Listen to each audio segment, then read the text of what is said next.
Euh, Bonjour à toutes et à tous. Donc, on va pouvoir commencer pour cette deuxième table ronde de la journée sur le sujet de l'agriculture en lutte contre le béton et les pesticides. Donc, animé par Guy Pichard de Politis, avec Claude Gruffat, auteur du livre Sauver la bio, et Pascal Porté, membre du collectif pour le Triangle de Gonesse. Juste un mot, vous pourrez retrouver le livre de Claude Gruffat en dédicace, juste à la sortie de la salle, après la table ronde. Je vous laisse le micro. Bonjour à toutes et à tous. Donc, je suis Guy Pichard, je suis journaliste, notamment chez Politis. Donc, je travaille aussi chez Reporter, chez Basta, donc essentiellement dans de la presse indépendante, donc spécialisée sur l'agriculture, sur l'écologie, sur la pêche et sur les luttes sociales. Donc, j'ai habité quelques années au Brésil, où j'ai notamment travaillé sur les pesticides. Et voilà, je vous laisse vous présenter également. Bonjour, donc c'est Pascal Porté, je fais partie du collectif pour le Triangle de Gonesse. Voilà, une lutte qui a commencé en 2011 suite à un grand projet, et je vous parlerai déjà qu'est-ce que c'est que le Triangle de Gonesse, la lutte du collectif, et puis la relation aussi entre le béton et les pesticides. Pardon. Bonjour à tout le monde. Moi, je suis Claude Gruffat. Mon parcours dans la bio depuis plus de 35 ans, notamment chez Biocop, le réseau coopératif d'acteurs en bio qui regroupe des magasins, des producteurs, des salariés et des associations de consommateurs.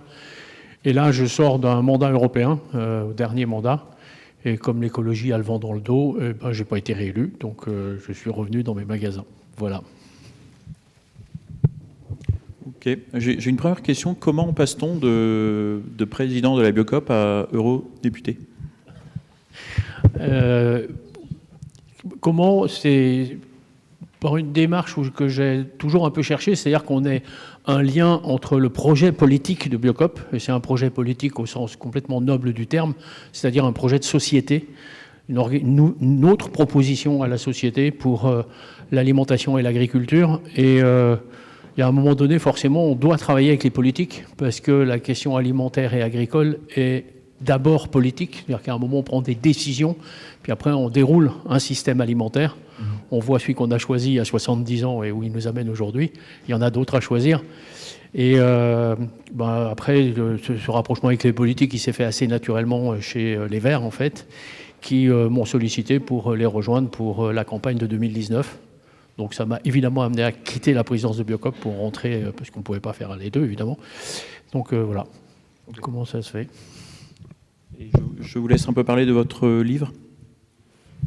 Alors le livre Sauver la bio pour sauver l'agriculture, je l'ai fait pendant mon mandat de député européen en 2023, en pleine crise de la bio, crise qui a pour origine à l'échelon européen avec deux éléments, deux temps forts. Le premier, c'est la sortie du Covid, où là, les populations, les gens se sont remis à consommer du loisir, et pour cause, ils avaient été enfermés pendant 1 an et demi, donc ils se sont remis à consommer beaucoup de loisirs, et la variable d'ajustement dans le budget des ménages, ça a été l'alimentaire, comme souvent quand il y a une crise, et la bio, il n'y a pas échappé, comme les autres, donc ça a été un premier moment difficile, qui s'est traduit par une baisse du panier moyen dans la consommation des produits bio en général. Et puis la deuxième qui a suivi tout de suite derrière, ça a été le déclenchement de la guerre en Ukraine, de la Russie contre l'Ukraine,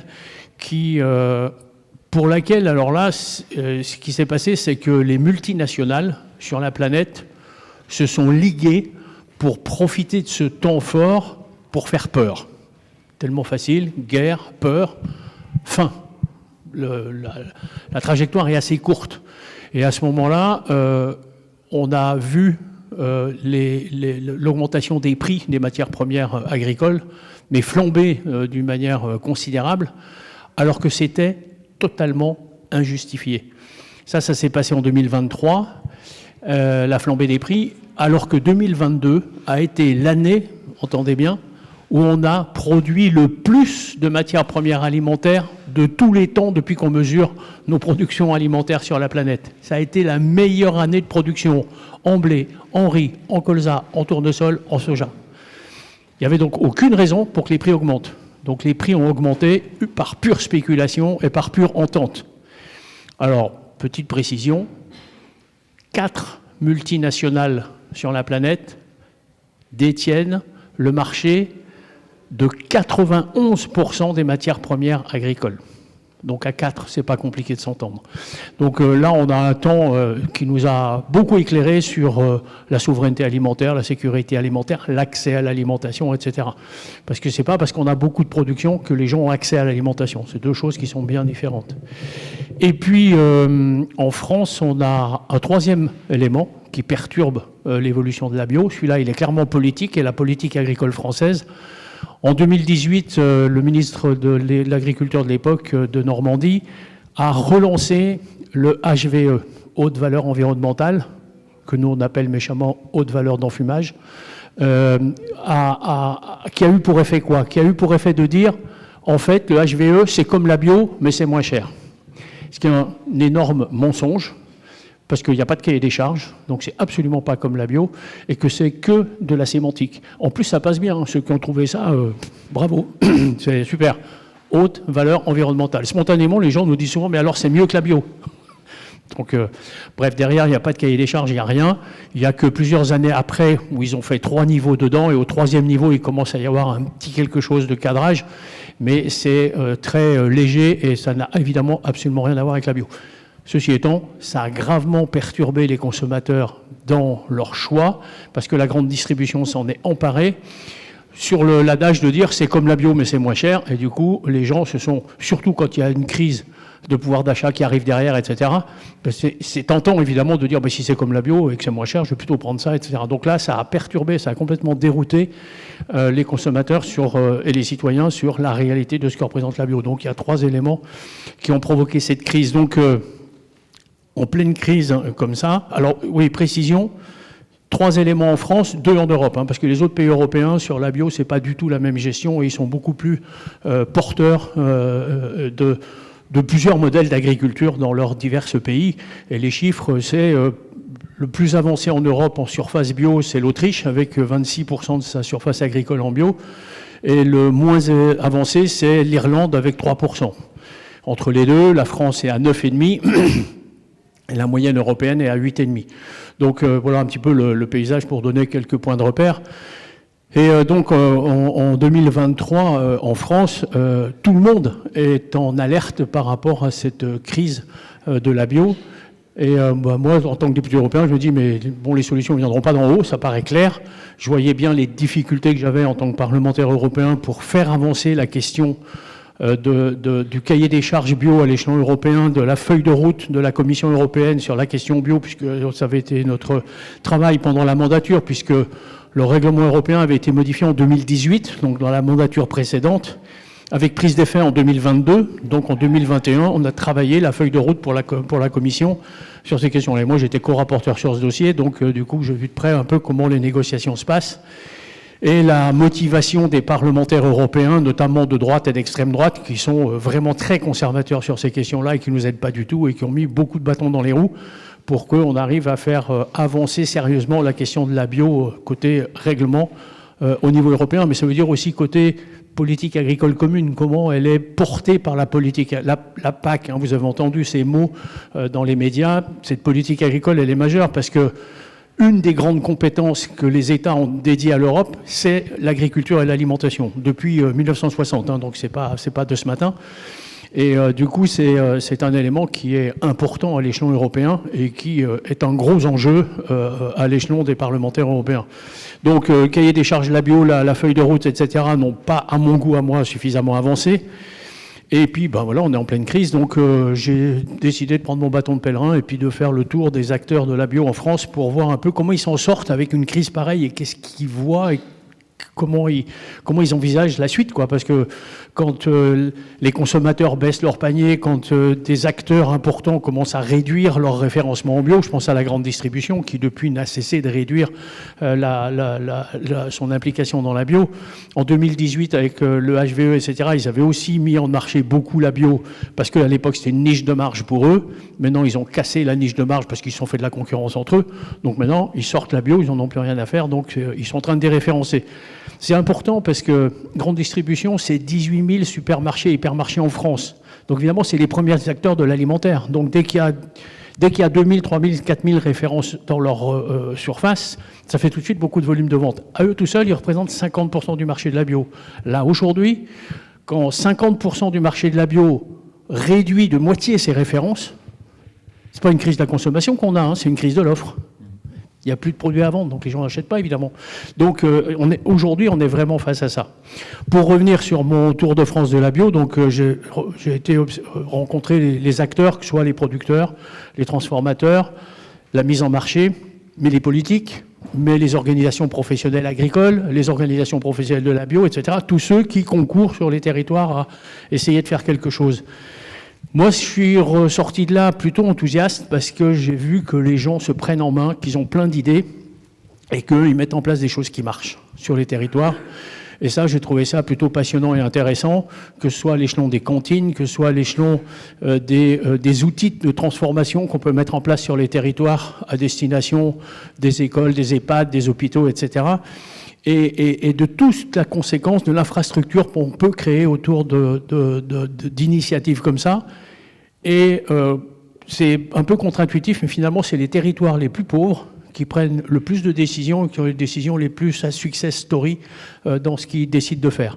Parce que comme ça, on a des petites communes qui décident d'acheter des terres, qui les mettent en bio, qui installent un maraîcher, puis ça en fait venir un autre, puis il y a la légumerie qui se monte dans la communauté de communes, et puis du coup il y en a 3-4 qui s'installent, et on commence à tricoter quelque chose qui ramène de la souveraineté alimentaire sur le territoire, qui ramène du réseau qui se construit sur le territoire, et moi j'ai trouvé ça absolument magnifique, c'est intéressant, et ça ne demande pas tant de moyens que ça.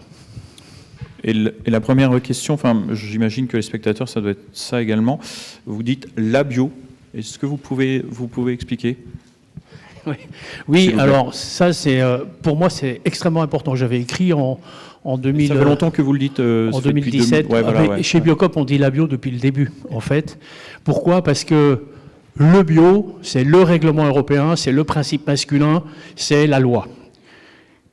À côté de ça, c'est pas suffisant. À côté de ça, il y a une cohérence globale à mettre, notamment sur un plan environnemental et social. Le règlement européen, il dit rien sur la question environnementale. Donc, on peut faire de la bio en Chine, en Égypte, au Chili, l'importer en Europe, ça pose pas de problème au règlement européen. Nous, ça nous pose un problème, parce que quand c'est produit bio si loin, que ça détruit l'environnement dans le transport, pas trop cohérent. Quand en plus c'est fait par des gens qui sont payés entre 3 et 4,50 € de l'heure, et que nous, on achète ça pour le bien-être des consommateurs européens, là aussi, il y a quelque chose qui ne colle pas. Donc, le principe de dire la bio, c'est pour mettre cette cohérence-là dans l'ensemble d'une démarche qui est une démarche sociétale et qui, encore une fois, est un vrai projet politique pour une société, pour réorganiser un petit peu les systèmes alimentaires, parce qu'il n'y en a pas qu'un, possible et vertueux sur les territoires en France et en Europe. Alors, donc, moi, j'avais pris conscience de ça dès 2017, quand j'avais écrit aussi un livre là-dessus, pour sensibiliser les citoyennes et les citoyens à cette cohérence. Et puis, moi, j'ai toujours eu pour souci aussi de remettre ensemble le consommateur et le citoyen. Le citoyen, il veut bien manger, il veut un bon environnement, il veut de l'eau, de l'air de qualité, il veut la fertilité des sols, la biodiversité conservée, etc. Puis quand il est consommateur, il fait quoi ? Et du coup, là, comment on fait pour expliquer les choses, pour remettre cette cohérence entre les deux, et puis permettre à l'un et à l'autre d'être ensemble dans une démarche citoyenne tous les jours. Oui, j'avais bien aimé dans votre livre, avec les tomates notamment, vous avez un exemple sur les tomates où où l'exemple de la bio et du bio fait complètement sens. Enfin, je ne sais pas si vous pouvez un peu en parler. C'était lequel que j'avais pris? C'était avec les tomates au début. Parce que pour avoir travaillé sur les tomates en Normandie notamment, donc on est tout le temps sur des ouvriers agricoles qui sont étrangers et avec du hors-sol. Et donc on peut se passer de pesticides. Et donc on peut tromper le consommateur avec de la tomate bio. Alors qu'on n'est pas en circuit court, par exemple, et qu'on est dans des conditions assez compliquées. Enfin, oui. Alors, oui, et puis avec les variétés anciennes, et puis les hybrides, etc. Moi, ça avait été marqué parce que chez Biocop, on avait toujours favorisé les variétés anciennes depuis début des années 2000. Et à un moment donné, ça avait pris sur le marché. On avait réussi à faire monter ça chez les gens en disant bah oui, les variétés anciennes, c'est bon. Et jusqu'au jour où je les ai vues en grande surface. Mais là, j'ai halluciné. C'est les tomates dans les caisses, faites-y attention, c'est toute la même. C'est toute la même tomate. Elles sont identiques. C'est des tomates qui sont obtenues par mutation génétique. Et avec une cellule de tomate, on fait des dizaines de milliers de plants. Et du coup, après, vous avez la même tomate. Alors, le gros danger de ça, c'est que si elle a une sensibilité à une maladie, mais c'est une catastrophe pour les producteurs, parce que tout va être dévasté, parce que la maladie va se répandre partout. Pour ça qu'en bio, on parle de sélection massale, c'est-à-dire qu'on sélectionne des plants dans un champ de plants, et là, on va prendre celles qui nous intéressent, celles qu'on trouve les plus belles, parce qu'elles ont mieux résisté au mildiou, ou parce qu'elles sont plus jolies, ou parce qu'elles sont plus cela. Puis tu sélectionnes des plants comme ça, tu les replantes, et donc tu as une diversité de tomates, mais là, on est dans la biodiversité. Alors que si on passe au laboratoire et qu'on fait de la culture de méristème, du cellulaire, etc., on est dans toute autre chose, et du coup, là, on prend un gros risque en agriculture tout court, mais pour la souveraineté alimentaire, etc., parce que ça peut aller loin. Je veux dire, pour les vignes, ils ont fait ça, et après, on a des maladies sur les vignes dont on n'arrive pas à sortir. Ben oui, mais elles ont toutes la même maladie, puis on s'en sort pas, parce qu'elles ont une sensibilité, mais à la base, c'est toute la même. C'est toute la même plante, la même cellule qui a fait des multiplications. Donc ça, c'est super important à prendre en compte. Et puis après, il y a toute la question de l'importation, avec, vous faites allusion au social, etc. C'est vrai que on peut trouver des tomates à moins cher, des variétés anciennes, si on les a importées du Maroc, etc., ou si elles ont été faites sous serre chauffée. Exactement. Là, on est dans un système qui n'a plus aucune cohérence et qui n'a rien de bio, quoi. Donc en bio, la serre chauffée, c'est interdit, mais pareil, mais ailleurs, mais dans le règlement européen, c'est interdit, mais pas ailleurs. Donc du coup, on peut se retrouver avec, etc. C'est comme ça que les pays du nord de l'Europe font beaucoup de serre chauffée, mais eux, ils n'ont pas le climat, donc on peut l'expliquer. Mais n'empêche qu'en termes de cohérence, ça pose quand même un sacré sujet que de faire des légumes sous des serres chauffées, etc. Donc c'est un élément qui est important. Mais là, on prend l'exemple de la tomate, mais ça, on peut le ramener à énormément de champs de production différents. Je vous donne la parole, Madame Portet, pour vous nous présenter votre lutte, s'il vous plaît. D'accord, je vais faire un grand écart alors. Un grand écart, bah encore que.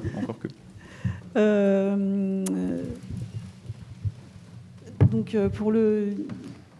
Est-ce que je peux avoir juste la carte Il marche Voilà, juste pour situer un peu ce qu'on appelle le triangle de Gonesse rapidement. Au départ, 1000 hectares, c'est plus du tout un triangle. Là, maintenant, c'est plutôt 2 trapèzes, puisque le sud a été urbanisé rapidement. Le nord a été un petit...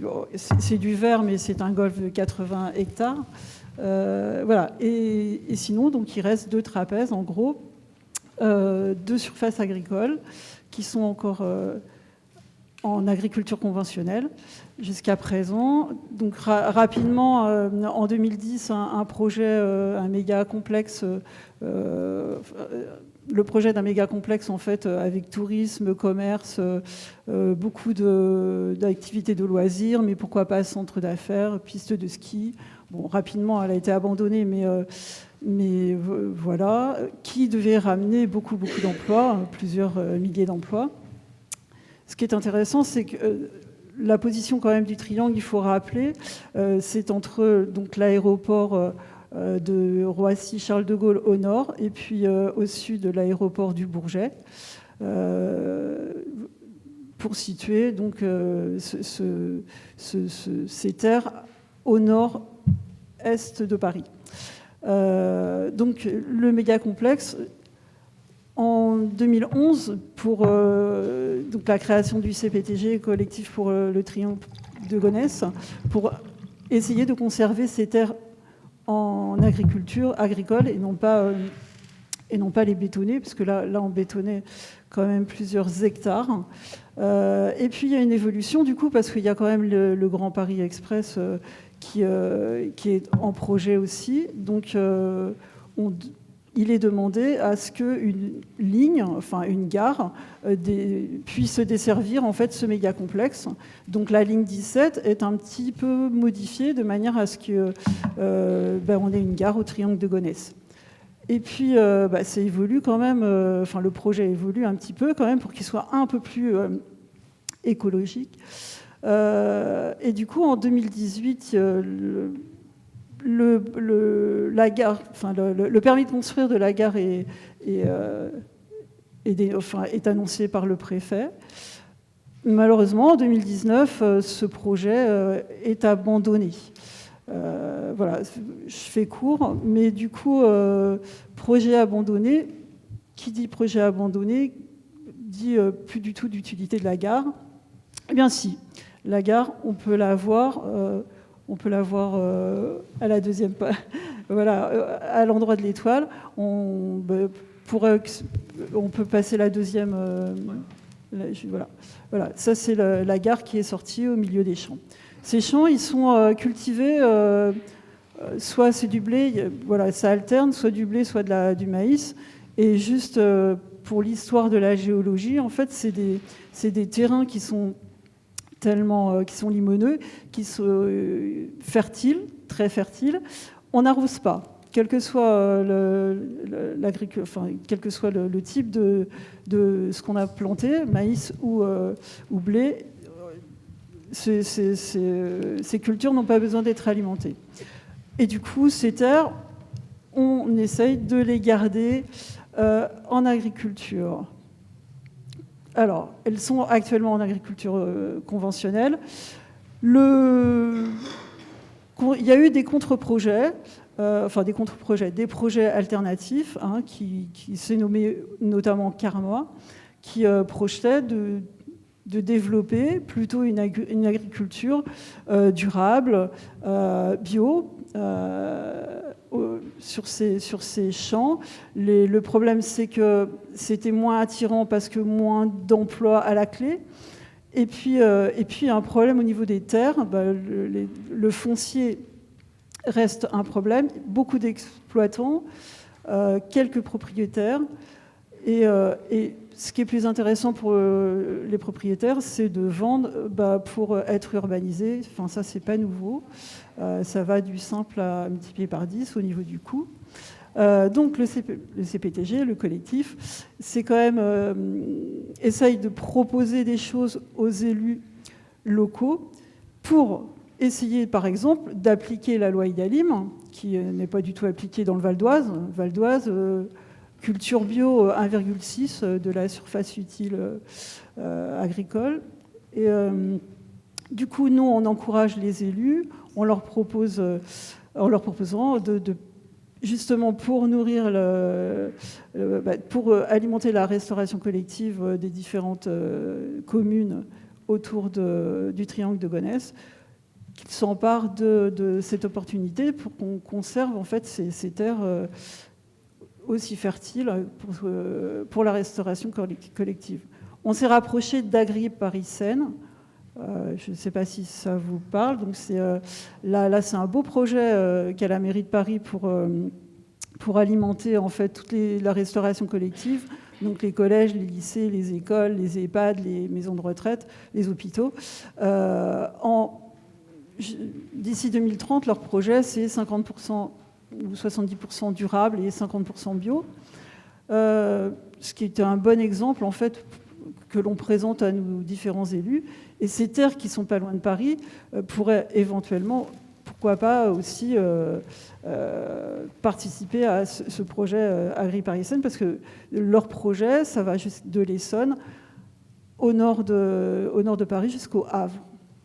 Nous, on est moins loin au niveau transport, voilà, pour des produits en circuit court, puisque c'est aussi dans le durable, il y a aussi ce concept-là. Ce qu'il faut dire pour se rapprocher des pesticides, Paris, depuis des années, en fait, protège toutes ces sources d'eau de Paris. L'eau de Paris, en fait, pas comme chez nous, dans le Val d'Oise, nous, on puise dans les fleuves, et puis après, ça nous coûte très très cher pour la rendre très très pure, et après on va rebalancer des minéraux parce qu'elle est trop pure. Bref, les eaux de Paris, eux, ont depuis plusieurs années, et puis continuent de protéger en fait toutes les terres où il y a ces sources souterraines. Et du coup, ils aident en fait soit les agriculteurs à passer en bio ou à passer en durable. Enfin, ouais, ça se fait depuis plusieurs années. Donc ça, c'est un périmètre de sécurité, enfin, pour avoir de l'eau saine, quoi. Donc ça, c'est des idées qu'on présente à nos élus. Voilà. Mais en 2021, comme on avait plus EuropaCity et qu'on est pauvre dans ce territoire-là, M. Castex nous a promis une cité scolaire. Voilà, une cité scolaire avec un collège, un lycée professionnel et puis un lycée agricole, parce qu'on en a bien besoin. Au nord de Paris, on n'a pas de lycée agricole. Voilà, donc là, il est prévu, la gare, elle va être justifiée par la construction d'une cité scolaire. On est quand même en zone C du plan d'exposition au bruit, ça veut dire que normalement, on n'a pas d'habitat permanent. Qui dit cité scolaire dit quand même internat. Ça gêne personne. Nos élus devant nous disent « Ah oui, c'est quand même un peu terrible de mettre des enfants, parce que le collège, ça commence à la 6e, hein, si loin des habitations. On est quand même à 2 km du centre de Gonesse, là où il y a le maximum d'habitants. Et surtout sous les avions, quoi. Bon, on fait maintenant des bonnes isolations phoniques, certes. Et Roissy peut financer ces choses. Il n'y a pas de problème. Mais bon, nous, ça nous gêne un peu. Voilà. Et du coup, voilà, le projet actuel, c'est cité scolaire. Et normalement, des entreprises. Mais bon, on a du mal à trouver des entreprises pour s'installer là. Ça doit être à proximité de Roissy. Ça n'encourage pas grand monde, quoi. Voilà. Et c'est une lutte que vous connaissez, je crois, le triangle de Gonesse.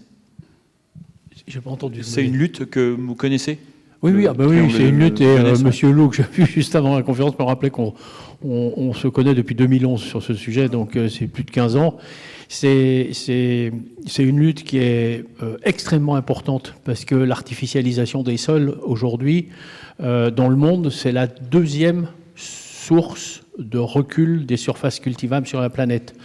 Et on avait 92% du territoire français qui était cultivable en 1960, en gros, enfin après la guerre. Et aujourd'hui, on est tombé à 52%. C'est pas juste quelques maisons ou quelques pavillons ou quelques usines qu'on voit. C'est énorme, l'artificialisation des sols. Avant 2010, c'était 90 000 hectares par an. Avec les lois qui ont été faites sur la limitation de l'artificialisation des sols, on est aujourd'hui en gros à 35 000 hectares par an artificialisés, ce qui est encore beaucoup trop, parce qu'à côté de ça, on a des friches industrielles, on a des zones de bureaux inoccupés gigantesques, on a des zones, etc. Et on continue de prendre sur les terres plutôt que de se reconcentrer sur ce qu'on a déjà artificialisé et qui n'est pas utilisé. La question du recul de la surface alimentaire cultivable, elle est considérable. Hein. À l'échelon de la planète, on a perdu 1 milliard d'hectares de terres cultivables au XXe siècle. En 1975, on avait 1,7 milliard d'hectares cultivables dans le monde. Aujourd'hui, on en a 1,4. Et dans le même temps, on est passé de 2,5 milliards d'habitants à 8,5 milliards. Donc, tout de suite, quand on prend les chiffres comme ça avec un peu de hauteur, on se dit mais on va où à cette vitesse-là et comment c'est ? La première raison, c'est l'avancée des déserts. Et l'avancée des déserts, c'est pas le hasard. C'est notre système économique occidental qui ruine les agricultures locales partout dans le monde, qui font reculer l'agriculture. Pourquoi? Parce qu'avec nos exports subventionnés, évidemment, on met en concurrence déloyale les agricultures locales du Sud et d'ailleurs. Et du coup, les paysans ne peuvent plus vivre de leur métier, ils abandonnent leurs terres, ils vont dans les bidonvilles de leur pays, et les déserts prennent la place et avancent. Et on perd comme ça considérablement de surface cultivable. Puis les paysans en question, d'ailleurs, ils vont dans les bidonvilles, ils n'y tiennent pas, on les retrouve à nos frontières dans les migrants. Donc la boucle est bouclée, on leur a envoyé une bombe et ils nous reviennent parce qu'ils ne savent pas quoi faire d'autre, etc. Et en plus, on hurle. Bon, bref, t'as encore tout un débat. La deuxième raison de recul des surfaces cultivables, c'est la question de l'artificialisation des sols. Partout dans le monde, hein, c'est une réalité partout. Donc c'est un sujet, la bataille du triangle de Gonesse, elle est exemplaire, elle est considérablement importante. En plus, ça se joue sur les meilleures terres à blé de France, hein, sur un plan agronomique.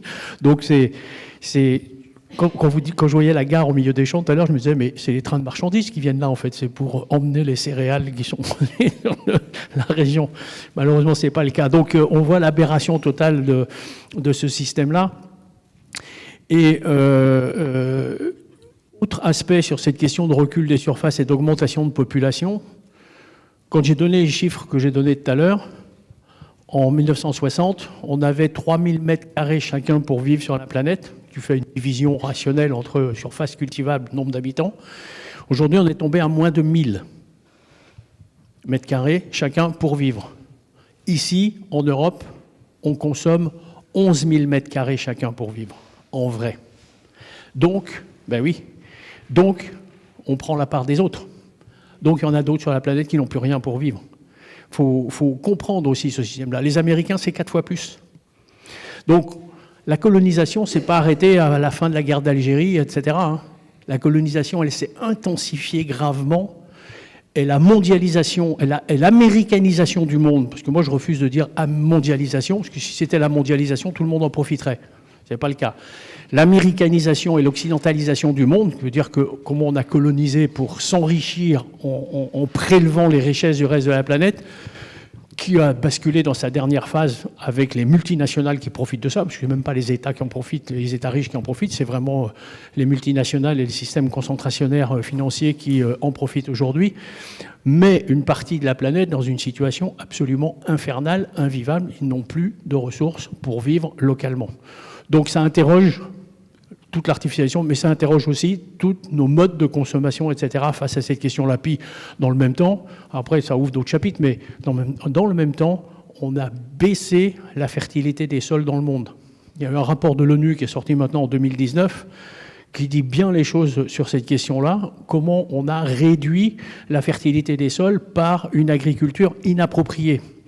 En Europe, avec l'agriculture industrielle, les engrais chimiques, et les pesticides, on a tué la vie des sols, littéralement.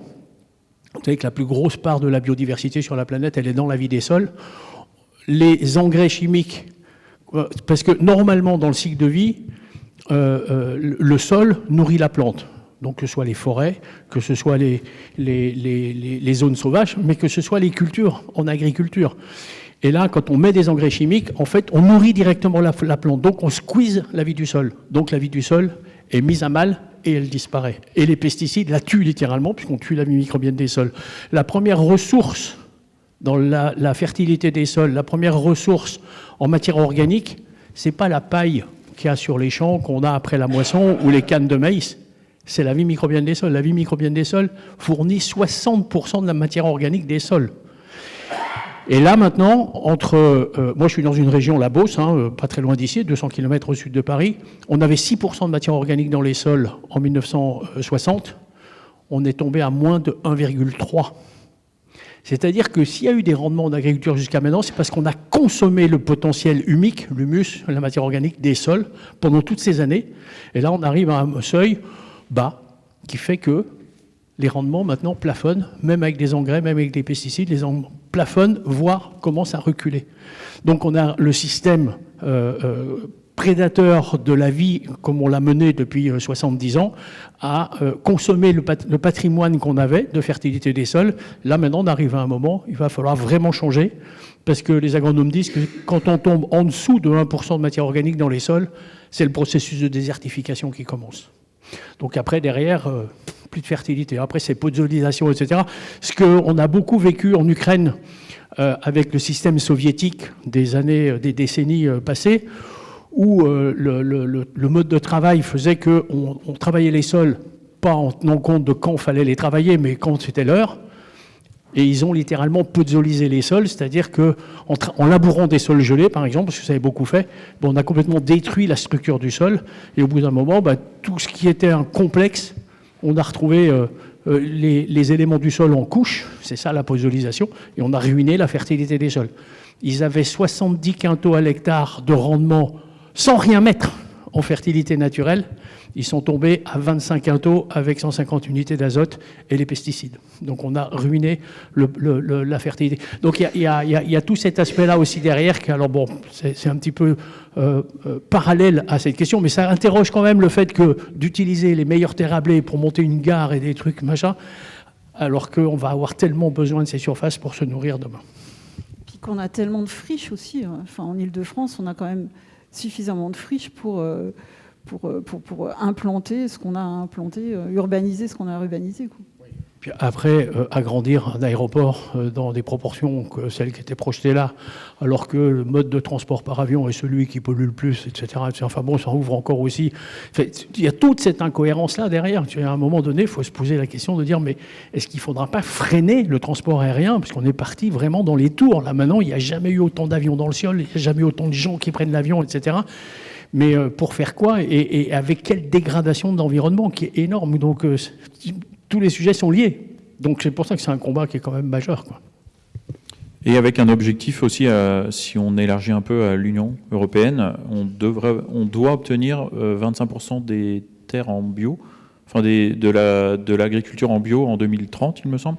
Ça, c'était le projet politique européen. Ça paraît extrêmement lointain. Enfin. Ça, c'était le projet du Green Deal, du pacte vert.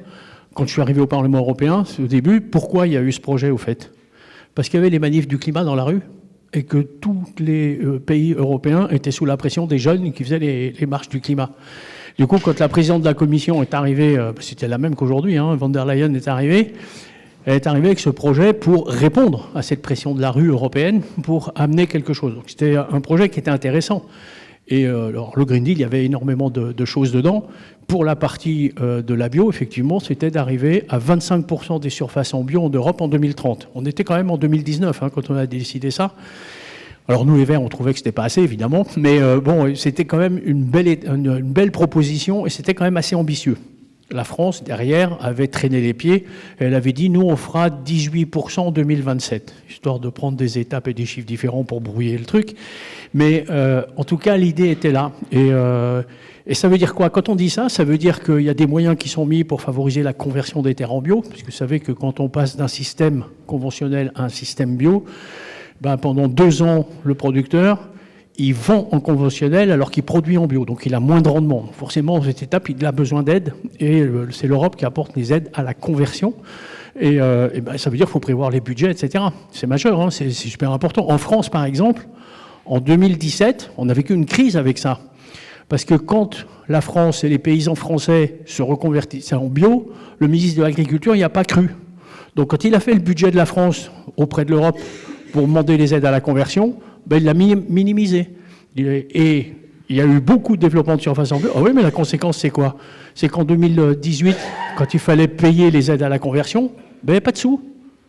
Et on a dit, mais c'est qu'il y a des fermes qui ont fait faillite à cause de ça, crise de trésorerie, parce qu'ils attendaient des aides considérables et qu'elles ne sont jamais venues, ou qu'elles sont venues 2 ans après, beaucoup trop tard. Pourquoi? Parce que les politiques n'ont pas cru, parce qu'ils ont freiné. Ça s'appelle comme ça, en vrai. Donc c'est inacceptable, ça. En fait, les citoyens sont plus progressistes et vont plus vite que les politiques. Vous allez me dire, c'est pas nouveau, mais n'empêche que ça a des sacrées conséquences quand ça arrive, quoi. Et là, quand on dit 25% des surfaces, ça voulait dire prévoir des budgets en conséquence, et ça a été prévu.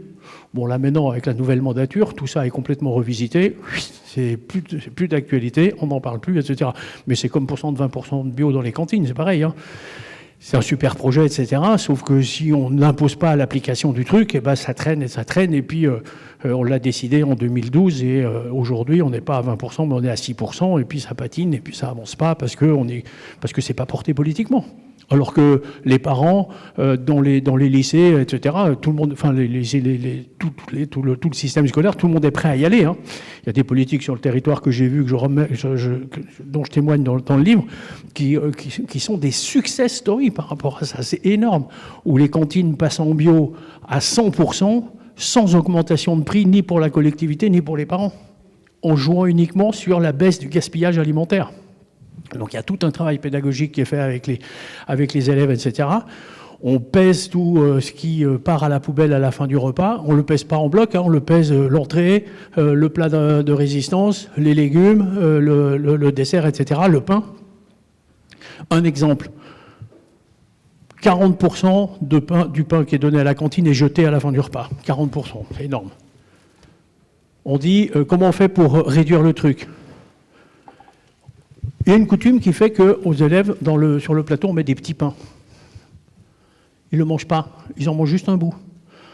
On arrête ce système-là, on remet des baguettes, on coupe des tranches, puis on dit aux enfants, quand ils passent, combien t'en prends ? Bon, moi j'en veux une, moi j'en veux 3, moi j'en veux une, moi j'en veux pas. À la fin, au bout de l'année, quand on a fait de la pédagogie, de l'accompagnement comme ça, 0 déchet, plus de pertes. Et bien avec ça, on paye l'augmentation du prix des matières premières pour faire la cantine en bio. Alors je prends l'exemple du pain, c'en est un. Il y avait un chef dans la région de Bordeaux qui me disait, mais pour la viande, il y a un dogme qui n'est qu'un dogme, ça n'est pas légal du tout, qui dit qu'une portion, c'est 120 grammes pour les enfants. Alors on met des portions de 120 grammes. Mais oui, mais il y en a plein qui ne mangent pas 120 grammes parce qu'ils n'ont pas faim. On le jette. Il dit, moi, j'ai juste adapté. J'ai demandé, quand il passe, t'en veux une cuillère, t'en veux 2 cuillères. De toute façon, si t'en veux plus, tu reviendras parce qu'il y en a. Les gamins, ils gaspillent pas, ils prennent ce qu'ils veulent, ce qu'ils ont besoin, etc. 0 gaspillage à la fin. Mais il me dit, moi, au bout d'un an, avant, j'achetais 120 kilos de viande par semaine. Maintenant, j'en achète plus que 60. Et ça correspond à la consommation et aux besoins. Donc, rien que des trucs comme ça, du fait qu'au bout d'un moment, tu finis par tasser le budget des achats. Donc, tu peux passer en bio et tu ne demandes rien de plus à personne. Et ça, je cite cet exemple-là parce qu'il était marquant. Mais à La Brionnais, en Loire-Atlantique, enfin, etc., il y avait plein de communes qui ont fait exactement la même démarche. Et c'est des success stories. Pourquoi on ne le développe pas ? Pourquoi on n'est pas tous à 20% bio dans les cantines aujourd'hui ? Voire 40, voire 50, voire comme eux, plus de 80%. Bon, donc a priori, les 25%, ça va être assez compliqué pour 2030. Non, mais là, on n'est pas parti pour, puisqu'on a eu la crise de la bio que j'ai évoquée tout à l'heure, qui a plutôt fait régresser les surfaces. Parce que, comme je l'ai dit, quand la grande distribution des références, du coup, les producteurs qui s'étaient engagés derrière eux, à un moment donné, ils sont mal parce qu'ils n'ont plus de débouchés. Donc, il y en a qui arrêtent, il y en a qui reviennent au conventionnel, etc. On a fait, en 2024, on a fait moins 3% en bio. Donc, alors que les années précédentes, on était plutôt sur du plus 10, plus 12 régulièrement. Donc là, ce coup de frein-là, mais c'est bien les acteurs économiques qui sont en question derrière. Petit 1, petit 2, si on était à 20% de bio dans les cantines, mais on n'aurait pas assez de bio en France, on en importerait. Parce que ça, c'est le levier massu pour vraiment développer la bio. À partir du moment où la collectivité publique s'en mêle, c'est tellement considérable en quantité consommée que ça fait des milliers d'hectares supplémentaires potentiels. Et là, on n'aurait pas de... Mais moi qui suis dans un magasin spécialisé bio, chez l'enseigne Biocop, ça ne vous a pas échappé, on manque de produits bio localement pour ces magasins-là. Aujourd'hui, en moyenne, on veut faire du local. On n'en a pas assez, on n'en trouve pas. La moyenne du local en France dans nos magasins, c'est 12%. Ben ouais, il n'y a pas de production autour des magasins. Alors il y en a beaucoup en Bretagne, beaucoup dans le sud-ouest, mais ailleurs, il n'y en a pas. Donc il faut les développer. Si on voulait passer, et c'est un objectif de l'enseigne, c'est de passer à 30% de local. Mais les gars, il faut multiplier par 3 les installations de paysans bio locaux pour fournir. Et si les cantines s'en mêlent, je ne vous dis pas. C'est un vrai plan emploi pour la France. Moi, j'avais calculé, c'était combien ? 60 000 installations en 5 ans, plus de 60 000 installations de paysans bio de proximité. C'est un vrai plan emploi pour la France. Il faut le décider, c'est tout. Et avec un nombre de magasins de la Biocop qui devrait encore augmenter. Le maillage du territoire en magasin, il peut continuer. Aujourd'hui, dans les zones à forte consommation. Alors, les zones à forte consommation, c'est quoi ? C'est les zones à forte pollution. C'est toujours le même truc. En Bretagne, l'agriculture industrielle a été tellement loin, a tellement pollué, que les citoyens se sont mobilisés pour protéger l'environnement. Du coup, ils deviennent sensibles, du coup, ils deviennent consommateurs autrement. Donc là, la consommation bio augmente. Et ben là, on a un magasin tous les quarts d'heure en voiture. Parce que les citoyens s'en sont mêlés, qui se sont emparés du sujet et qui consomment. Ah ben oui, mais ça fait du développement de bio localement, etc. Vous allez dans les autres régions en France, on n'en a même pas un dans la préfecture du département. C'est toute la différence. Donc c'est ça qu'il faut porter, qu'il faut faire. Et on a pris très vite conscience que le premier frein au développement de la bio, c'est pas le prix, c'est l'accessibilité des produits. Si vous n'avez pas de magasin bio près de chez vous, consommez pas bio. Bah ouais, ça c'est logique.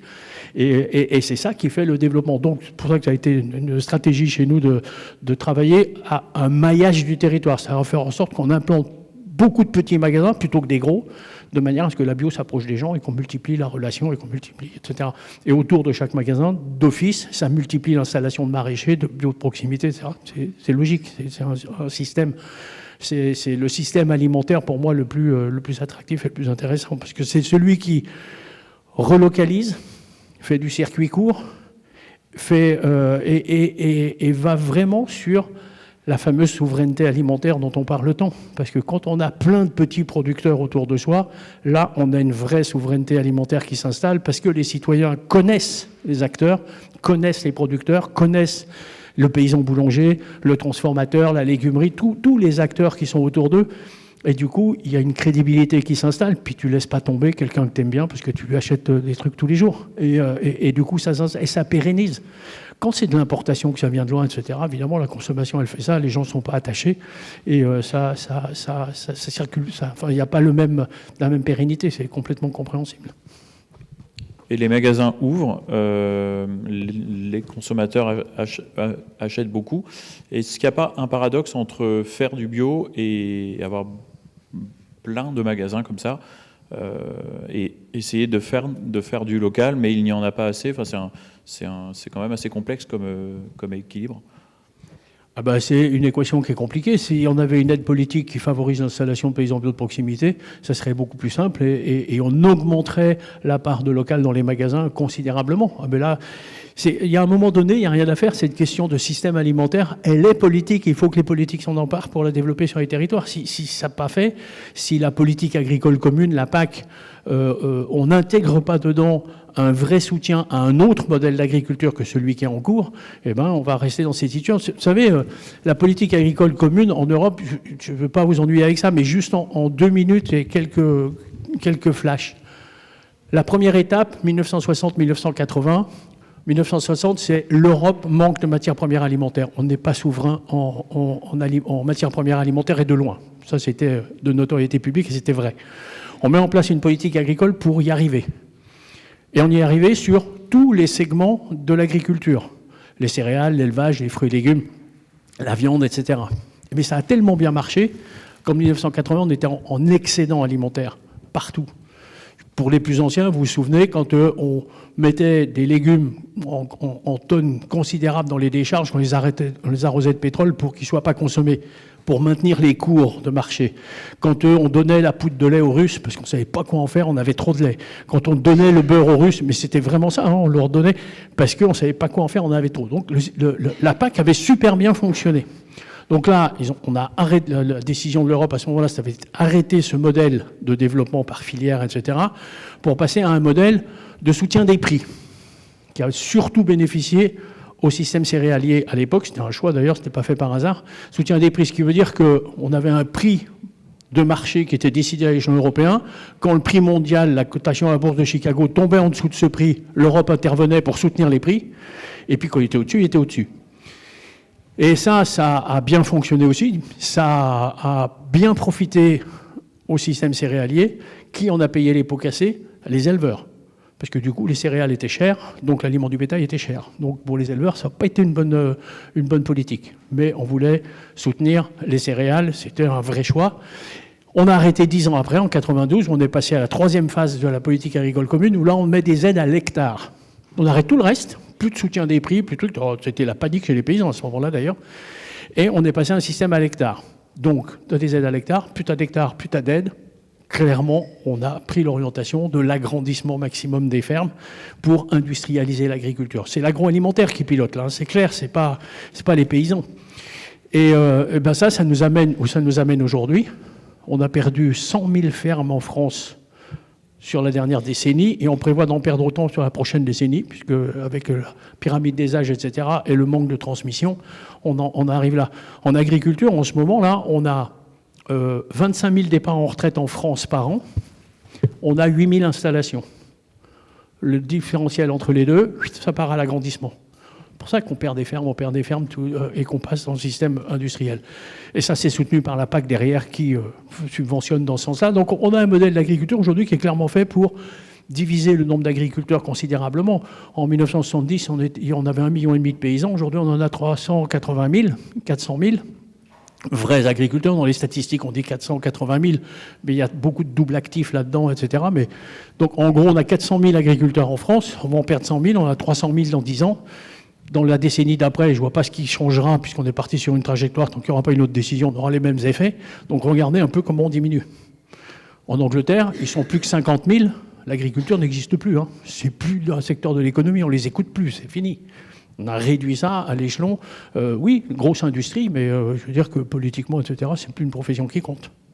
Donc voilà, c'est le choix qui a été fait. On est parti sur cette trajectoire. Là maintenant, il faut évidemment, enfin moi, ma proposition, c'est pas la France des 200 000 paysans, c'est la France des 1 million de paysans. Il faut revenir à une agriculture paysanne de proximité. Il faut multiplier le nombre d'agriculteurs pour aller vers la souveraineté alimentaire, pour aller vers la proximité, les circuits courts, etc. Juste l'agriculture de bon sens, intelligente, pour tout le monde, pour les paysans, mais aussi pour les consommateurs. Et ce que... Pardon ? Ah oui, ça, je l'aurais déjà dit. Hein. Mais ils n'écoutent pas. Mais eux, c'est leur projet. De toute façon, quand on discute avec la FNSEA, quand on discute avec les présidents des grosses coopératives françaises, leur projet, c'est de diminuer le nombre d'agriculteurs, de massifier par ferme pour d'avoir des gros camions, voire des trains qui vont dans les fermes chercher les céréales, qui partent avec, et terminé. On ne veut plus s'emmerder avec de la petite agriculture. Tout ça, ça ne correspond pas à ces normes-là. Donc, mais en fait, le système agricole actuel ne se soucie pas de l'alimentation des Français. Hein. On importe une grande partie de nos besoins alimentaires. Ça, c'est une autre conséquence de la dernière période de la PAC, c'est qu'elle s'est beaucoup centrée sur le développement des céréales. Pourquoi ? Parce que les céréales, c'est 4 heures de travail par hectare et par an. Donc, plus tu as d'hectares, plus tu touches d'aide, mais en plus, c'est facile parce que tu n'as pas beaucoup de temps de travail à l'hectare. Donc, la mécanisation, en plus, est très efficace. Donc, le système industriel, c'est la voie royale. Mais pendant la même période, on ne fait plus de fruits et légumes. Et en plus, dans les céréales, on a fait des choix. En France, on produit du blé fourragé, c'est-à-dire pour nourrir les animaux. On ne produit pas du blé boulanger. On importe aujourd'hui 70% de notre besoin en blé boulanger. La baguette de tous les jours, on ne la produit pas. En fruits et légumes, aujourd'hui, on importe, selon les fruits et légumes, entre 50 et 70% de nos besoins en fruits et légumes. Je ne parle pas des bananes ni des oranges, hein. Je parle des poireaux, des carottes, des trucs qui poussent sur tous les territoires. On en importe. Pourquoi ? Parce que la PAC n'a pas soutenu ces productions-là, donc elles ont été mises de côté, on les a laissées tomber. En plus, c'est plus de boulot à l'hectare, c'est plus compliqué techniquement, etc. Donc si on ne le porte pas, qu'on ne l'encourage pas, il y a une vraie compétition des surfaces avec les céréales et c'est abandonné. L'élevage, vous avez vu le prix de la viande là où il en est aujourd'hui ? Là, maintenant, à l'heure où on parle. Mais on a un prix de la viande qui a augmenté de 25% en moins d'un an. Pourquoi ? Parce qu'on n'a pas soutenu l'élevage pendant les dernières décennies. On n'a plus d'éleveurs, il n'y a plus de viande, il n'y a plus rien. En bio, aujourd'hui, la viande, elle se vend moins cher que la viande conventionnelle. C'est-à-dire que nos élevages bio, ils vendent en conventionnel parce que c'est vendu plus cher. Ça amène à ça, les déroutes d'un système industriel qui ne se base que sur la cotation en bourse, la main invisible du marché, machin. Ça fait que des conneries comme ça. Et aujourd'hui, on est dans une situation... Alors, les éleveurs bio, ils vendent en conventionnel. Donc, nous, en magasin bio, on n'a plus de viande. C'est assez simple, en fait. Pourquoi on en arrive à des trucs pareils ? Alors qu'il y a des besoins, alors qu'il y a un marché, alors qu'il y a des gens qui plébiscitent ces produits-là, etc. Est-ce qu'il y a d'autres personnes qui veulent poser une question ou intervenir ? Ouais. Un peu une question vachement générale, mais en fait, ce matin, j'ai fait le débat avec je suis chargé à la fin, oui. Mais voilà, et en fait, à chaque fois, on a besoin de politiques structurantes au plus haut niveau. que c'est quand même ça qui oriente, même s'il y a des initiatives locales dont vous parlez qui sont super bien. Parce que les agriculteurs, ils sont dans les grands circuits avec les coopératives, etc. Et on ne voit pas ça venir depuis des années. Et moi, je me demande, voilà, vous êtes au cœur du système, puisque vous êtes au Parlement européen. Enfin, vous avez dit, est-ce que vous avez une idée de comment s'y prendre, en quelque sorte, comment on pourrait essayer de s'y prendre pour y arriver, en quelque sorte, je n'arrive pas à avoir fait là-dedans. Vous avez bien compris qu'il y a un moment, il faut que des politiques décident d'un sens ou d'un autre. Pour l'instant, vous avez élu, vous, c'est un sens très large, je ne dis pas ceux qui sont là forcément, des politiques qui ont choisi un sens. C'est l'agro-industrie. Et au Parlement européen, moi qui étais dans le groupe des Verts, je me suis frité en permanence avec la majorité du Parlement européen qui est de droite. Mais attention, à l'échelon européen, quand on dit de droite, c'est pas la droite française. Hein. C'est à droite. C'est très dur. Et ils sont complètement contre. Quand vous avez la FNSEA qui, en ce moment, manifeste et balance des tracteurs dans la campagne pour dire non au Mercosur. Mais au Parlement, ils votent pour le Mercosur. Mais je vous donne les votes, si vous voulez, de toute la mandature dernière. Ils votent pour le COPA-COGECA et crient les amendements à la place des députés de droite. On les a pris la main dans le sac. Ils sont tellement malins, les députés, qu'ils n'ont même pas rédigé ce que leur avait envoyé le COPA-COGECA. Donc on a les trucs, c'est eux qui écrivent le truc. Ils sont pour le Mercosur, évidemment. Évidemment, pourquoi? Parce que là-bas, c'est le gros modèle industriel, ça correspond tellement bien à la grosseur des abattoirs industriels qu'on a ici, etc. Donc les trucs, c'est un système... Et qui, au fait, au Brésil, veut ça? Enfin, au Brésil, dans tous les pays du Mercosur, les 7 pays du Mercosur, qui veut ça? C'est les agriculteurs industriels de là-bas. C'est pas les gens de là-bas. Hein. Et c'est qui les agriculteurs industriels de là-bas, au fait? Les Allemands, les Français, les Italiens qui se sont installés là-bas depuis 20 ans, 30 ans. Donc la boucle est bouclée. Et aujourd'hui, quand on dit ça, en plus, quand on dit Mercosur, aujourd'hui, on en fait une fumée incroyable. Mais en réalité, on le fait déjà d'acheter là-bas. Et l'accord du Mercosur va augmenter de 15 à 20% les volumes, c'est tout. Hein. Par contre, ce qui est dramatique, c'est qu'on supprime les droits de douane. Donc du coup, il n'y a plus de droits de douane sur les trucs pour les faire circuler plus vite. Donc c'est les pays qui perdent en impôts, alors qu'ils en ont besoin, parce que ça, il paraît que le Brésil, c'est pas un pays si riche que ça, il court un peu après l'argent. La France, bon, nous, on n'a pas de problème d'argent, tout va bien, le budget, c'est bloqué. Et là, on va mettre encore moins d'impôts aux frontières. Donc on se prive de moyens financiers. C'est ça le scandale du Mercosur. Donc il faut le poser au bon endroit. Quand je dis ça, c'est juste pour le poser au bon endroit. Le gros scandale, c'est la baisse des droits de douane. Donc on supprime des financements d'État qui sont très importants en milliards quand on fait un truc comme ça. Mais en volume, il y a longtemps qu'on importe beaucoup de viande de là-bas. Alors pour répondre à votre question, comment on fait? Ah ben, faut changer d'élu. Hein. Eh ben ouais. Eh ben ouais. Il faut voter pour des élus qui arrêtent d'être corrompus et qui qui soutiennent complètement le modèle industriel de tous bords et qui ils sont élus par eux, pour eux, financés par eux, donc ils roulent pour eux. Moi, ça m'a énervé, vous imaginez pas. Je passe des moments là-bas, c'est pénible. Sur un plan conscience citoyenne, c'est ultra pénible. C'est dur. Alors, pour changer les règles, il faudrait tordre le cou au système de lobbying à Bruxelles. Je pense que beaucoup de députés auxquels vous parlez sont Vous avez vu l'enfer de lobbyistes. Ah, mais il y en a des fois plus que de députés. Alors, oui, mais c'est clair. Mais en plus, le lobbying, je vais vous raconter des trucs, ça va pas vous faire rire, mais alors, nous, dans notre groupe politique, les lobbies, c'est bizarre, ils viennent pas nous voir. Ça sert à rien, parce qu'on les reçoit pas, et qu'on est loyaux par rapport aux règles de l'Europe. Parce que en Europe, le lobbying est très structuré et très cadré, en fait. Quand tu reçois des lobbies, tu dois le déclarer. Il y a un registre ad hoc. Donc moi, député européen, j'ai vu tel groupement, j'ai vu tel syndicat, j'ai vu telle organisation agricole, je le déclare, etc. Après, il y a ceux qui déclarent, puis il y a ceux qui ne déclarent pas. Ils les reçoivent à l'extérieur, et puis ils ne les déclarent pas. Voilà. Mais oui, mais du coup, là, déjà, tu transgresses les règles européennes. Donc, je vous laisse apprécier.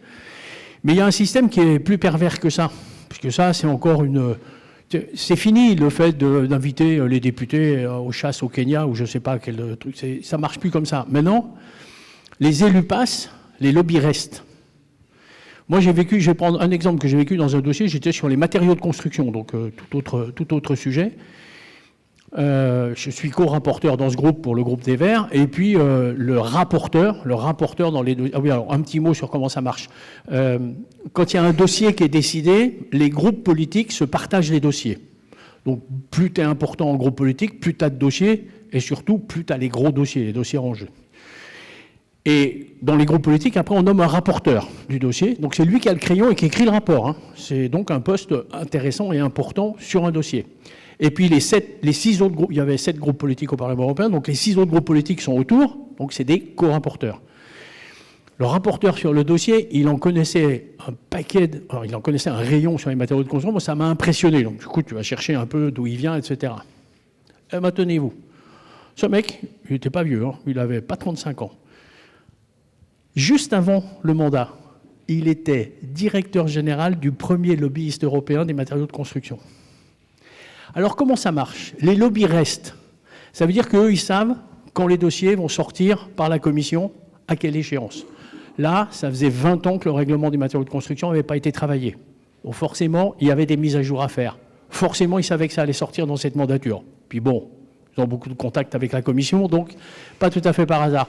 Eh bien, le dossier matériaux de construction sort dans la mandature 2019-2024. Ce mec-là, on le prend. Il est candidat au PPE allemand, en haut de la liste. Il est élu député européen. Ben dis donc, quand le dossier sort de la commission, oh ben c'est lui qui a le rapport. Oh ben c'est trop bizarre. Et ben voilà. Et ça, pour moi, c'est bien pire que le fait de recevoir des lobbies, de pas recevoir des lobbies. Ils sont infiltrés dedans. Et ça, c'est pas acceptable. C'est pas acceptable que les groupes politiques se laissent infiltrer de cette façon-là par... Là, on est dans une connivence absolue. Qu'est-ce que vous voulez que je dise autrement? C'est comme ça. Et ça, c'est pas autorisé normalement. Hein. Ça, c'est les fameux revolving doors. C'est tout le système qui est totalement interdit. Ben voilà, on le va à tous les étages. Hein. Et politiquement, de votre côté, par rapport aux élus, j'aurais bien dit joker, mais... Oui. Donc on a rencontré un peu l'ensemble des élus, que ce soit les maires de communes, les conseillers départementaux, conseillers régionaux, de l'agglo aussi, de Roissy Pays de France. Alors un certain nombre, voilà, lors de nos entretiens, par rapport déjà à la cité scolaire, sont effectivement contre et disent que c'est inadmissible de mettre des enfants à cet endroit-là. Alors ça, c'est devant nous, parce qu'après, lors des votes, lors que ce soit conseil départemental, conseil régional ou comme d'agglo, ils votent pour. Donc voilà, il n'y a qu'un élu... deux élus qui s'opposent et qui disent clairement pourquoi ils s'opposent. Après, pour la bétonisation, c'est-à-dire que tout le centre, la ZAC, la zone d'activité qui est prévue, ça peut amener de l'emploi. Donc voilà, au niveau des élus, là franchement, quand vous dites effectivement il faut choisir ses élus, on n'en a aucun qui clairement nous dit, qui prend position claire sur non, il faut arrêter d'urbaniser, enfin de bétonner les terres fertiles du triangle. Donc non, on n'a pas...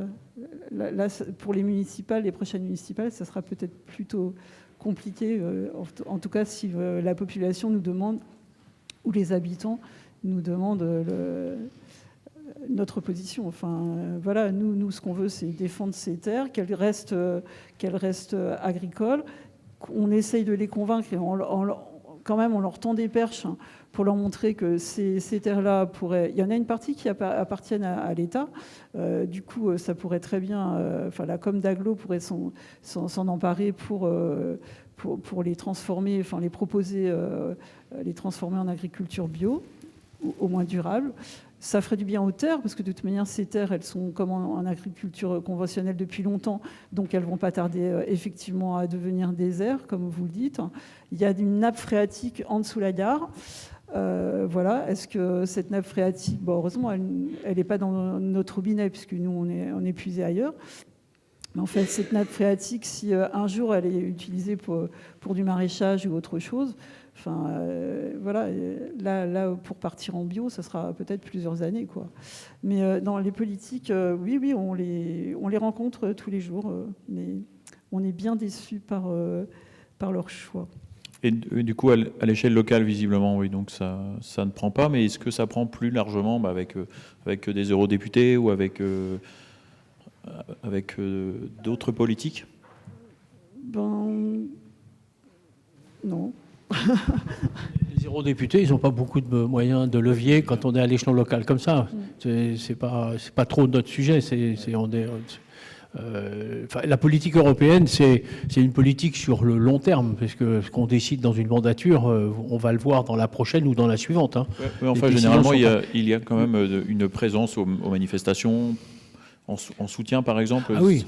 Est-ce que du coup, est-ce que c'est votre cas? On a dans les différentes luttes que l'on a fait, on a proposé rapidement, suite à l'annonce de la cité scolaire, on a proposé des friches, parce qu'on en a beaucoup dans notre secteur, et notamment une friche d'un ancien hôpital pour implanter la cité scolaire, pour toujours protéger les terres.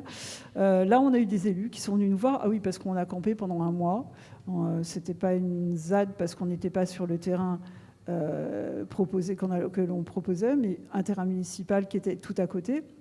Donc on a campé pendant un mois pour dénoncer en fait et puis en informer tous les habitants. Donc on a eu des passages d'élus, effectivement, locaux, députés, sénateurs, je crois pas, mais peut-être, voilà, qui venaient s'informer et puis qui nous soutenaient,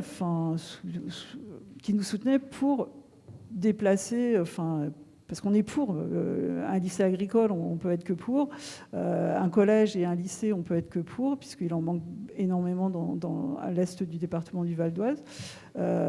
Donc oui, ils nous soutenaient, en tout cas quand on était là-bas. Maintenant, ça évolue parce que voilà, il y a l'échéance des municipales.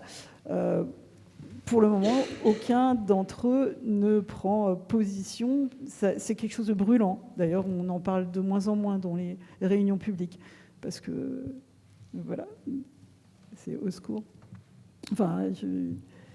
Là, les élus... Qu'est-ce qu'il faut? Mobiliser les habitants. C'est un terrain qui est très loin, en fait, des zones plus denses. Eux, ce qu'ils veulent, c'est améliorer le RERD et puis la seule gare Villebel, Gonesse, Arnouville. Oui, améliorer ce transport en commun qui est utile pour eux. Aller chercher à 2 km une ligne de métro qui est pour l'instant en plein champ. Ils ne voient pas l'utilité. Sauf ceux qui habitent le village, mais ce n'est pas la majorité des habitants. Quand on leur dit oui, c'est pour changer les terres, en passer en bio, oui, alors ça c'est encore une population qui, pour le moment, la priorité c'est manger et trouver un emploi. Donc on n'est pas... on n'a pas de Biocop là dans le secteur, là c'est sûr. Et il y a quand même un agriculteur bio qui tient... mais qui est très proche du triangle de Gonesse et qui aimerait bien même s'agrandir en prenant quelques terres, en ayant droit de cultiver sur des terres du triangle. Mais donc, il est ouvert une demi-journée par semaine pour la population de Villebel, oui, en tout. Et sinon, il vend sur les marchés de Paris et c'est beaucoup plus intéressant parce qu'il peut vendre plus cher et il vend la totalité de sa production. Voilà, c'est tout ce qu'on a besoin. C'est tout ce qu'on a. Voilà. Et en couverture presse, ça c'est un détail. Et en couverture presse, Alors, quel ressenti vous en avez au fil des années? À chaque fois qu'il y a eu des actions, bon, alors déjà, on fait un rassemblement le dernier dimanche de chaque mois.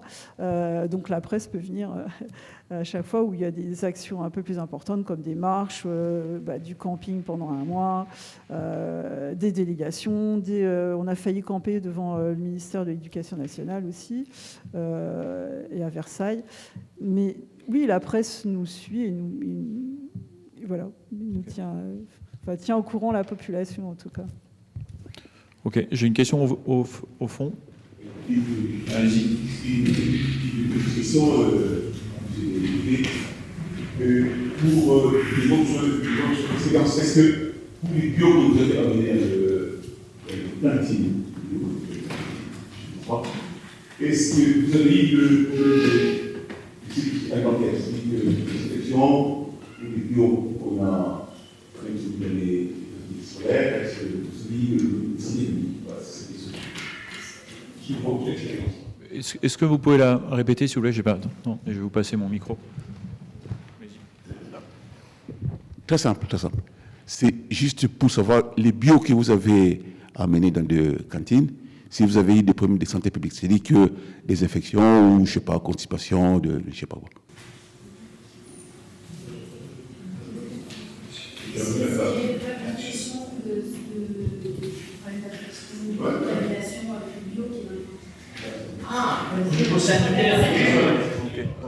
Désolé, j'avais pas entendu. La question... Non. Il y a moins de problèmes sanitaires avec la bio dans les cantines qu'avec le conventionnel et ses pesticides dans les cantines. Aujourd'hui, on a un problème de santé publique considérable avec les maladies cardiovasculaires, avec toutes les maladies qu'on connaît qui sont liées à la malbouffe, qui coûtent, je ne sais plus à combien on est, 120 milliards par an à la société française de soins, de maladies, de réparation de la malbouffe. La bio n'a jamais amené de choses comme ça. Au contraire, on a une alimentation qui a une qualité nutritionnelle supérieure, c'est démontré par plein d'études. Les médecins prennent position, d'ailleurs, avec la loi Duplon au mois de juillet dernier, je ne sais pas si vous avez vu, mais il y avait quand même le syndicat national des médecins indépendants qui a pris position contre la loi Duplon, qu'ils ont renouvelé d'ailleurs au mois d'août à une autre occasion. Parce que les études montrent que les pesticides sont très délétères pour la santé, que ça amène des difficultés qui sont considérables.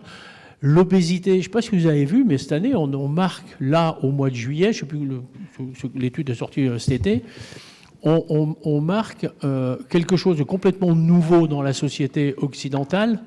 L'obésité, la dégradation de la santé par l'obésité dépasse pour la première fois celle de la malnutrition. Vous vous rendez compte? C'est-à-dire ceux qui mangent normalement, bien, en fait, ils sont en plus mauvaise santé que ceux qui mangent mal, qui mangent pas à leur faim. Quand on entend des paramètres comme ça, on se dit, mais là, on va où? Donc, et la bio dans les cantines, en général, c'est l'inverse. Et je vais le dire avec un autre exemple, qui n'est pas les cantines, mais qui est avec les ordonnances vertes qui commencent à être données par certaines mairies en France. Je pense entre autres à la ville de Strasbourg. Ordonnances vertes pour les mamans enceintes pendant la période de la grossesse et la première année après la naissance, où la commune donne un panier de 150 € par mois, je crois, pour que ces personnes-là puissent bénéficier d'une alimentation bio. Ils ont démarré ça en septembre 2022. Ils ont fait une étude sur la santé de ces mamans et des bébés 2 ans et demi après. Mais moi, j'en suis tombé. Les bras m'en sont tombés. Des résultats qualitatifs qui sont observés. Les bébés sont 2 fois moins allergiques qu'autrement, en si peu de temps. Ça veut donc dire quand même que... Enfin, je sais pas, moi, quand j'en vois des chiffres comme ça, des expériences comme ça, je dis, mais on attend quoi pour généraliser, quoi? C'est tellement énorme.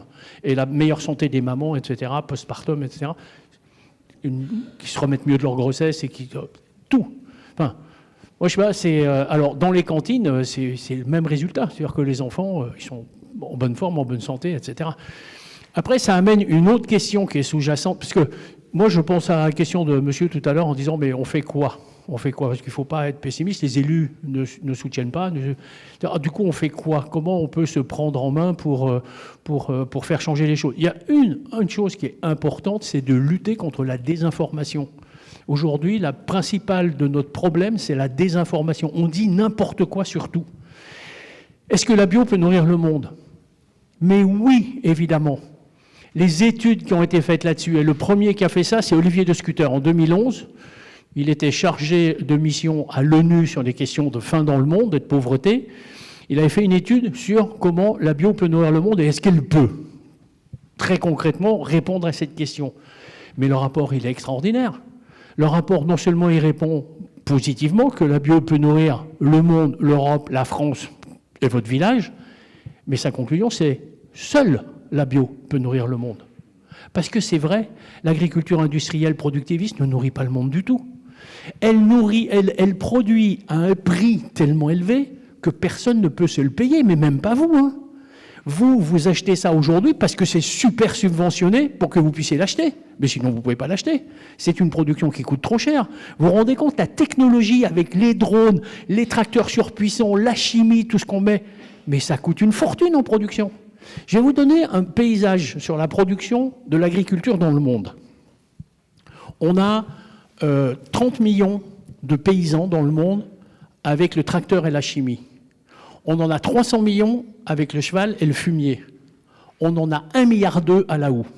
La houe, pour travailler à la main. Ceux qui ont le tracteur et la chimie, je connaissais le truc, je ne vous donne pas les chiffres, productivisme, etc. Ceux qui sont à la houe, ils produisent en moyenne 3 quintaux hectares par an, équivalent quintaux de blé. Hein. Tout ça est calculé, on est en fruits, on est en légumes, on est en... L'équivalent de 3 quintaux hectares. Si à ces gens, on leur donne les rudiments de la gestion de la matière organique, c'est-à-dire juste du savoir, comment on gère le compostage de surface, comment on gère la matière organique dans les sols qui va favoriser un peu plus la production que quand on fait rien. On passe de 3 quintaux à 6 quintaux à l'hectare en moins de 2 ans. C'est-à-dire qu'ils doublent leur production. 3 à 6 quintaux à l'hectare, la production supplémentaire sur les surfaces que ça représente dans le monde, c'est 300 millions de quintaux supplémentaires qui sont produits. C'est plus que les besoins de la faim dans le monde. Donc, ce n'est pas l'agro-industrie chère sur peu de surface qui est la réponse. C'est un peu plus de production sur beaucoup de surface qui est la réponse. Et ça n'utilise pas de chimie, ça n'utilise rien qui ruine les paysans, ça les sédentarise, ça les consolide dans leur activité agronomique et économique, et du coup, ils peuvent commencer à vivre de leur production. Mais c'est ça qu'il faut faire, c'est pas l'autre. La réponse, elle est là, évidemment. Et cette réponse-là, c'est agroforesterie, c'est l'agriculture biologique, c'est toutes les techniques qui tournent autour de cette agriculture du vivant. Et pour rebondir sur la désinformation, je vais prêcher pour ma paroisse, mais il faut clairement aller vers les médias indépendants. On a laissé quelques magazines sur le bureau au fond. Si vous voulez, il y a des politistes, donc n'hésitez pas. J'ai vu qu'il y avait une autre question encore. Oui. Une information par rapport au terme. Il y a un livre qui a été édité sur le réseau Grand Paris, la posture Grand Paris, la posture Lagarde sur le terrain de l'Ouest, et il y a un des 4 auteurs, Argent, qui est là, qui pourra vous dédicacer et qui pourra aussi discuter avec vous sur le stand que voilà, avec les stands des libraires. Une question sur le foncier. On fait des déclarations d'utilité publique, on bétonne les terres. Déclaration d'utilité publique, on fait de la construction, activité, logement, compte. On demande aux collectivités de faire des projets alimentaires territoriaux. Elles le font, elles font de bons documents, mais elles ne peuvent pas l'appliquer parce que l'accès au foncier, quand on fait un plan alimentaire territorial intéressant, l'accès au foncier, on ne peut pas faire, et c'est un peu ce que je crois la vie nous au cours de notre lutte, sur le triangle de Gonesse. Pourquoi on n'introduit pas, et ça c'est le législateur, les DUP alimentaires? Parce qu'aujourd'hui, quand on veut une collectivité de développer la restauration collective en bio, le problème, c'est l'accès au foncier. Donc, c'est la première question. L'accès au foncier, il n'y a pas de DUP, l'accès au foncier pour l'autonomie alimentaire, et on a la SAFER, aussi les exploitants en place qui sont producteurs, une collectivité peut accueillir le foncier, elle ne peut pas. On a eu le cas en Ile-de-France, où la caisse des dépôts de consignation était 3 hectares avant, mais c'est l'exploitant en place qui fait l'affaire, il a acheté au pied des agricole, et à côté de ça, la commune fait un projet agri-urbain, et où elle achète, il était là pour le faire, à 9 €, 10 € du mètre carré. Il faudra aussi changer au niveau de la SAFER. Et sur la restauration collective, parce qu'on a parlé du maraîcher bio que l'on a à Gonesse, on a fait venir aussi un maraîcher de Seine-et-Marne qui, d'après ce qu'on a compris, participe à une coopérative maintenant de réseau Biocop. Donc là, c'est pas le. D'ailleurs, quand on parle de la restauration collective au maraîcher de Gonesse, moi ça ne m'intéresse pas. Moi il est dans le système de marché à Marne. Il fait 30-40 variétés de légumes sur des petites surfaces. Il ne peut pas s'étendre en Gonesse alors qu'il aurait besoin de s'étendre, mais il ne peut pas. Il ne peut pas. Est-ce que pour la restauration collective, passer au niveau au-dessus des amas, c'est le système de marché amas, famille, pour la restauration collective, il y a une quantité de denrées, et vous-même vous l'avez dit, incapable de fournir. Mais c'est peut-être la question des coopératives qui se regroupent et où là les exploitants ne font pas 30 ou 40 légumes, ils s'organisent entre eux. Ils font 3-4 légumes différents chacun et s'alimentent en quantité importante. Ça permet aussi un minimum de mécanisation. Il ne veut pas dire qu'il faut développer des gros tracteurs, des gros. Mais qui peut être même l'attraction animale, qui peut être encore sur des producteurs de légumes, mais avec un nombre de variétés différentes. Et là, on atteindrait un réseau important pour concurrencer les grandes surfaces, mais aussi pour fournir la restauration collective à la table de la ville parisienne. Oui, alors. Là, vous me lancez, mais on n'est pas sorti là sur le sujet.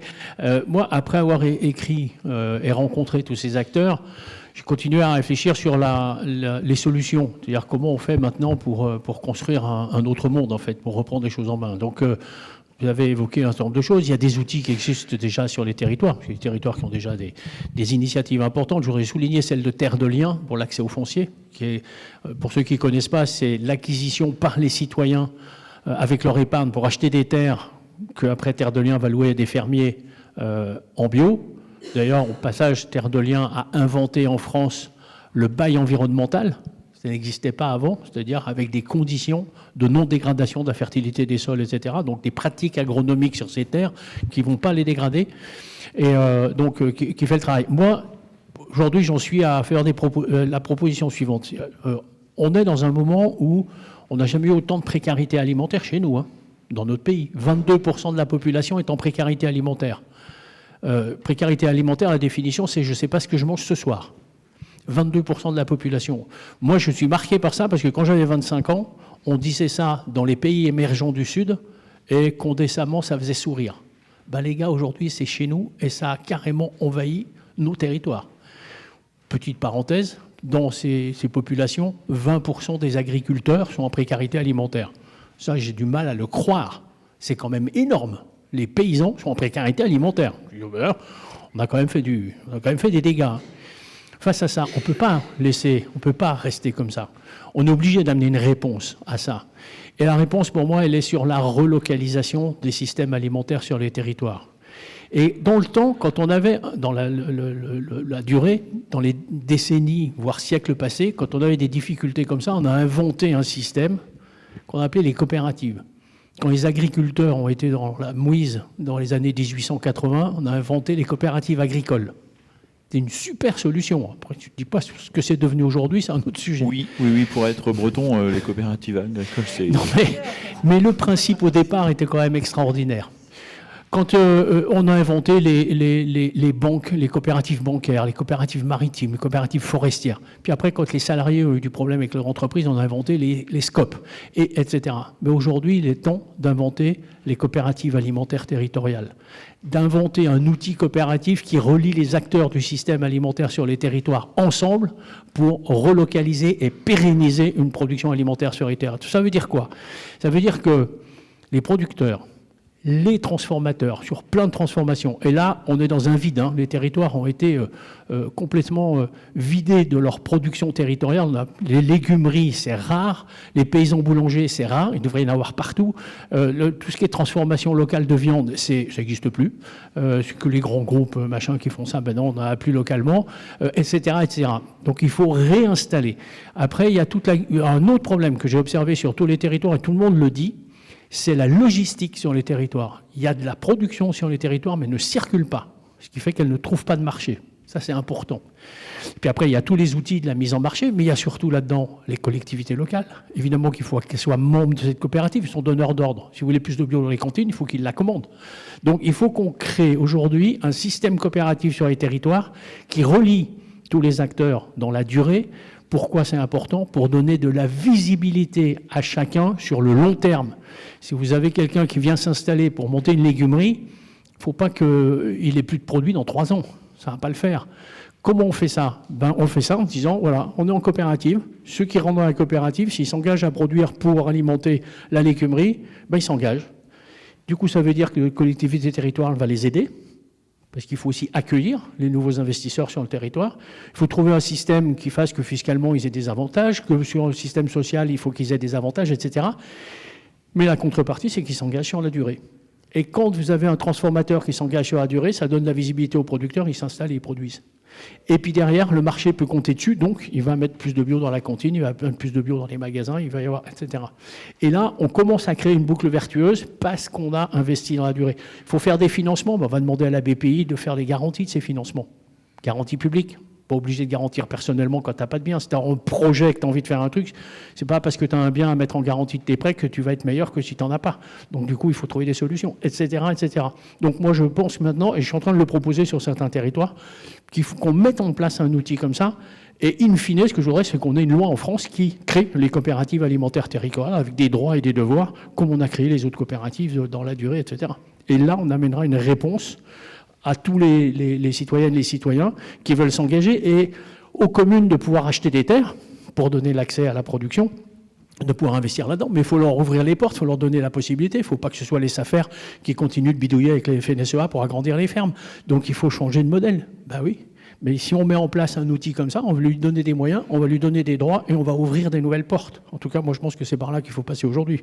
Une espèce de révolution à faire dans ce terme-là, une révolution gentille, douce, sur le fait de dire on a un nouvel outil et on va mettre en place des systèmes alimentaires différents sur les territoires, mais on va relocaliser, on va pérenniser et on va amener de la souveraineté réelle pour nourrir tout le monde de bonne qualité. Évidemment, dans le paysage, il y a les sécurités sociales de l'alimentation qui vont permettre à ceux qui n'ont pas les moyens d'acheter de la qualité nutritionnelle de pouvoir le faire. Après, c'est un autre débat, c'est encore un autre sujet, mais ça fait partie du dispositif et c'est important. On va avoir une dernière question, je pense, ou je ne sais pas, en termes de temps, si on est... Bref, alors, une dernière question. Je sais pas si c'est une question ou si c'est... Quand je vous entends parler, vous êtes en train de rêver. Quand on sait que les communes, elles font n'importe quoi, elles imposent des territoires stérilisés pour des logistiques, pour des trucs à elles, etc. Quand on sait que, on va peut-être parler des affaires, c'est même pas la peine de côté, il n'y a rien qui permet ça. Et ce n'est pas 3 individus, ce qu'a dit Bernard tout à l'heure, ce n'est pas 3 individus qui vont essayer de faire un marché local, qui vont y arriver tout seuls. Donc là, je ne comprends pas, parce que je parle de loi, mais c'est pas avec l'équipe qu'on a en ce moment qui va pas pour aller dans ce sens. Donc moi, là, je ne sais pas. Vous parlez d'une révolution douce. Avant, vous disiez douce, moi j'étais en train de parler français comme ça. On y va dur. Il n'y a pas de moyens.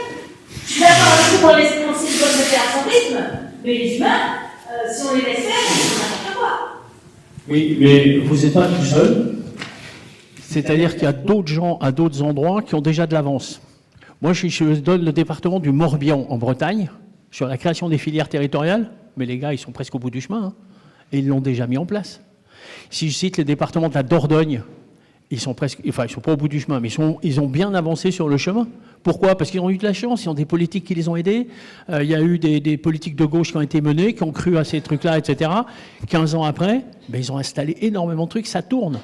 Donc ça fait quoi? Ça fait que c'est de l'exemplarité, ça marche, mais du coup derrière, vous allez pouvoir, avec des élus, porter ça à un autre niveau à un moment donné, qui va ouvrir les portes, parce que il y a les militants qui bossent, qui font des trucs, ça marche, ils sont 10, ils sont 15, mais ils ne sont pas 2000, mais ils donnent la ressource pour qu'il y ait des décisions politiques qui se prennent et qu'on élargisse à l'échelon national après.